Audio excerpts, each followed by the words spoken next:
Wow. It says here the key thing is until the Sussexes are socially destroyed, their credibility undermined, the royal family in Britain is going to be constantly their target. The best selling author believes. Who is this best selling author? Did you hear that?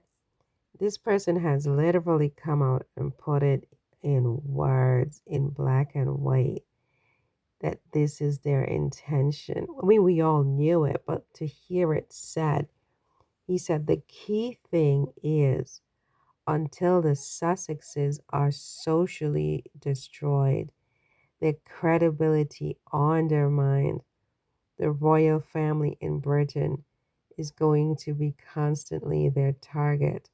The best selling author believes. We all know that they have been trying to destroy the Sussexes, not just socially, in every way. I mean, I think if they could get away with legally unaliving Megan in particular, they would have done it a long time ago. I mean, it's not just destruction, it's annihilation. Clearly, that has been their goal. But to hear this guy say it is really something. I mean, this just like, I don't even have the words. And this is this guy, this wet corner mouthed man. The corner of his mouth is always so wet. But look at his face. Oh my God. It's like a boa constrictor's head on a human body. Like, honestly. I mean, it's just, I don't have the words. I don't have the words. Now, this guy's name is, what is his name? I think it's time to really Buckingham Palace must release ruling over Meghan Markle's staff bullying allegations. Royal expert tells latest YouTube talk show. The reaction. And it's by the Daily Mail.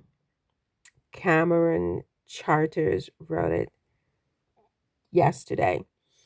And it basically says here Buckingham Palace must release its ruling over allegations that the Duchess of Sussex bullied staff after a key witness broke her silence, a prominent royal historian demanded tonight. So he has dirt. He has dirt.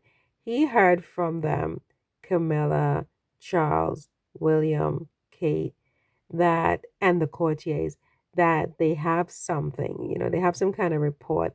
They sat on the report for 4 years for whatever their reason, and they believe that now is the perfect time to bring it out because Megan has had the audacity to make 50 jars of jam. Because other than the 50 jars of jam, I don't know what has changed in the in Megan's atmosphere, in just the atmosphere in general. What happened? What changed in the past 4 years?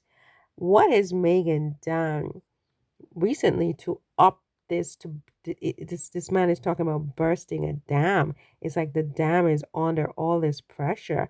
Meghan and Harry until the beginning of 2024 have been on like a MIA pretty much streak. I mean, they have been missing. They were quiet. They were in their home in Montecito. They weren't bothering anybody. In fact, it was very boring. I mean, we all had to find other things to talk about. And then in January, they started up to do things. They went to Canada for the Invictus Games. What a success that was! A PR bonanza. It was off the charts. And then right after that, William and Kate and Kensington Palace needed to answer the success of the Sussexes that they had in Canada. So they started this whole disappearance of Kate Middleton thing and create all this mystique and intrigue and create all these fake photos. And, there was this whole big story that, they were dominating the headlines, William and Kate. I would say for all the wrong reasons, but any publicity is good publicity. It took the attention away from Harry and Meghan's trip to Whistler, Canada, really quickly, didn't it? And in the midst of all of that, Meghan launched American Riviera Orchard, and Harry had his polo match presented ballet, and William went and cooked some celery in a big pot somewhere in London. So clearly, the competition continues. But I think that the Kensington people, the people at Kensington Palace, are not satisfied. They don't feel like they have decisively won the PR battle because, I mean, I think Kate's disappearance and her eventual cancer announcement was a big PR coup, I would say, in its own way. I mean, I think it's boring as heck. There's nothing sexy about cancer, and there's nothing interesting. And, I mean, it's just boring. You know, I would rather talk about health. I would rather talk about sunshine. I would rather talk about polo. I would rather see fashion, beautiful fashions, beautiful clothes. I would rather see just beautiful destinations. I would rather see beautiful food, beautiful things to eat. I would rather talk about jam any day of the week than the big C word. I mean, they can keep that storyline.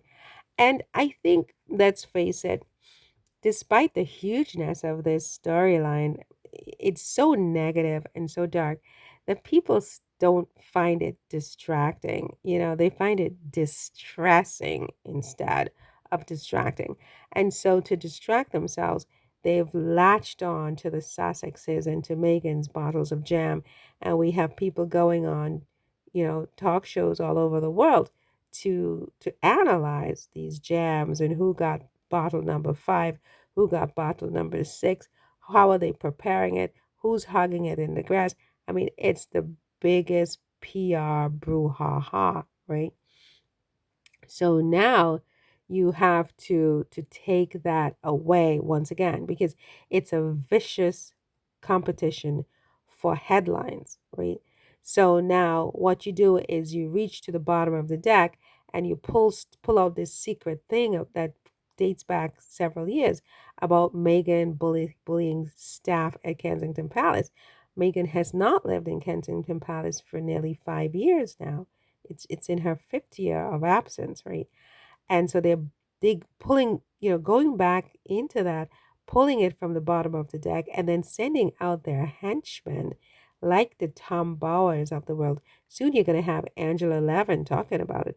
I haven't heard her yet, but I'm sure she probably already has started to talk about it because, I mean, if she's going to come on to talk about bottles of jam or jars of jam, she's definitely going to be talking about this because Tom Bower has promised to burst the dam. The dam is under pressure of how Meghan bullied all these poor little trembling people like Jason Knopf and Samantha Cohen and this, that, and the next. And so now he has gotten the memo that they're going to reach for this. And that's a desperate move because if that's all they have, they just about have nothing, right? I mean, because once they play this card, you give it, I mean, I wouldn't even give it 1 month of airplay, maybe a week, 2 weeks, and it's over. I think they're better off maybe bringing it out in dribs and drabs than bursting the dam because then what are they going to talk about after the dam breaks? You know what I mean? I mean, what are they going to do? Bring Meghan up on charges, haul her before the court in the UK that she bullied her staff, demand that she pays Buckingham Palace $2 million in damages for bullying staff. I mean, where's this gonna go? What is the conclusion that they're expecting here after they burst this dam? It's just so very ridiculous. And if they're going to do that where they take her before a court or something, which is totally ridiculous, but let's go there. Let's be ridiculous. Then we're going to have these witnesses exposed. We're going to cross-examine them. They're going to have to provide proof of their lies. And it's the whole thing is just going to blow up and backfire on Kensington Palace and King Charles and William because they're lying. They're lying. They're all lying. So I dare them to bring Meghan up on some kind of public um, rebuke where she gets the evidence that they have, right? Or she gets the files that they have and she demands evidence, right? And yeah, let these people testify of all the horrible things Meghan did to them. Because, and don't you dare tell me that Meghan called you or emailed you at 4 in the morning for work because y'all said that she was lazy and that she didn't want to do the work that it took to be a royal. You can't have it both ways. Either she was lazy or she was a drill sergeant, right? They go back and forth with this. We're going to have some accountability and we're going to have some consistency in your stories. I can't wait. Let's bring this out to the public, Tom. Burst a dam so that we can put these witnesses on the stand and have them testify and provide evidence of this bullying that they said that Meghan did to them. Because remember, Meghan was lazy and she didn't want to do the work that it took to be a royal. That's what y'all have been saying for the past 4 years. Okay, so this guy appeared as guests for Sarah Vine and Andrew Pierce. I've heard those names before, and they're not ringing a good bell, right? They're not ringing a good bell, so I don't think these were friends of Meghan. And they're saying at some point, King Charles has to decide. This man is racked with cancer, is he not? He's stricken with cancer, and he won't stop. He won't stop. He won't stand up to people like this guy, Tom BOWER, and say, stop. His monarchy is imploding. He's dying, okay? And he won't stop. He continues to join with this evil bandwagon of reptiles, these royal reptile posse, these wet-mouthed devils. He continues to do this, then, whatever happens to him happens to him. I mean, Camilla better start pulling out her black dresses, right? But this guy, Tom BOWER, didn't he say something about Camilla at one point, like after the coronation? I don't think he was invited to the coronation, and I don't think he was very pleased with that. And I remember him saying, and do correct me if I'm wrong, but he said something one time which was not very friendly or flattering towards Camilla, where he said something like she needs to remember that, we are the ones who put her where she is, in the sense that, they are the press and they could have ganged up on Camilla, when Diana died and, she married Charles or whatever. And they didn't do that. But then Camilla didn't show her gratitude by inviting the likes of this guy to the coronation. I don't think he got a coronation ticket. Correct me if I'm wrong. He was not at the coronation. This is my recollection. Correct me if I'm wrong, right? And so he was really pissed off with Camilla. So this guy can't even really be trusted as a friend, but at the same time, he is a henchman of the palace, right? And so he got some kind of memo that now there are these desperate reptilian demons and devils are going to go back 5 years to try to, you know, paint Meghan as some kind of bully. I dare you, bring your witnesses and bring your evidence, Tom. We can't wait to hear it. And you better have a backup story after the dam breaks, because what else are you going to do? Meghan is going to continue to send out her jams. Chrissy Teigen just got a jar of jam. Kris Jenner just got a jar of jam. And we know that we still don't know who got bottle number 23. We're still waiting for bottle number 23. Okay? And so you're going to have to come up with a lot more than the bullying story to offset the success of this. I mean, and the idea that, oh, King Charles's jams are selling out because of Meghan's public relations campaign for her jam. I mean, good for King Charles. We know that they all need Meghan for anything to happen, for anybody to care about what they're doing, where they are, and even what they're eating. They need Meghan, and Meghan is happy to be that for them because somebody's got to do it, right? But I mean, look, Tom BOWER, why don't you tell us what is plan C and D after this dam breaks? Because y'all have got no stories. You're desperate to, take on this one woman. I mean, shut. I've never seen anything like it. Megan, you have occupied these people's heads rent free. Rent free. Like you just exist and they go nuts. You just exist and they go nuts. I've never seen anything like it. Have you ever seen anything like it? Now they're calling you a bully, Megan. Well, you know what? Do you even care at this point? I mean, I think you're busy cooking up a storm. What are you going to do when they start analyzing every spice that you put in your food with this cooking show on Netflix? I mean, it's just going to be epic, Megan. Epic, Megan. But anyway, that's all for this one. Poor Tom Bower and poor King Charles, and poor all of them.